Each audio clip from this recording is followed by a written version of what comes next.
شوہر اکثر نشے کی حالت میں گھر آتے ہیں، ان کو کافی سمجھانے کے باوجود نشہ نہیں چھوڑ رہے کہ شوہر کا نشہ چھڑانے کے لیے ان سے علیحدگی اختیار کی جا سکتی ہے۔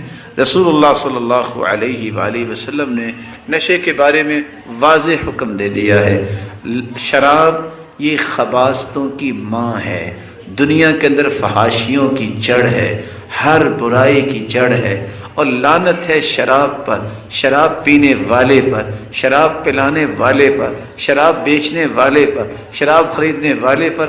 ایک حدیث میں 10 چیزوں پہ لعنت کی گئی ہے اور ساری شراب کے متعلق ہے، اور اللہ تعالیٰ نے شراب کو حرام قرار دیا ہے۔ سب سے پہلے اس کو سمجھانا چاہیے۔ حکم تو یہ ہے جس دسترخوان پہ شراب ہو اس دسترخوان پہ بیٹھنا جائز نہیں ہے، اس دسترخوان پہ بیٹھنا جائز نہیں ہے۔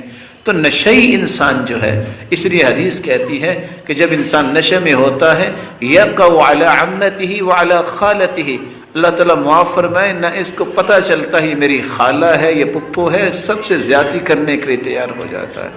اس لیے اس کو سمجھایا جائے۔ شریعت بھی یہی کہتی ہے کہ جو شراب پی لیتا ہے 40 دن اس کی عبادت قبول نہیں ہوتی، اور اگر شراب پی لے اس کو 40 کوڑے لگاؤ، دوسری مرتبہ لگاؤ، تیسری مرتبہ لگاؤ، اور حدیث کے الفاظ تو یہ بھی ہیں چوتھی مرتبہ اگر پی لیتا ہے تو قانون جو ہے، جو حکومت ہے، اس کا سر قلم کر سکتی ہے۔ اس لیے اللہ عز و جلال سے دعا کرنی چاہیے کہ نشے سے امت کو محفوظ فرمائے۔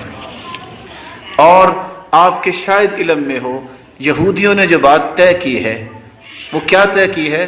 ہم نے کتنے 100 سال مسلمانوں سے لڑائی کی ہے، جیت نہیں سکے۔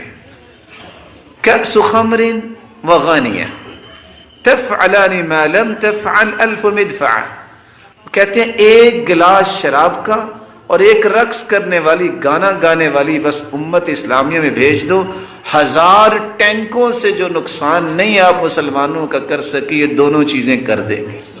اور حقیقت بھی یہ ہے۔ اللہ تعالی ہم سب کو محفوظ فرمائے۔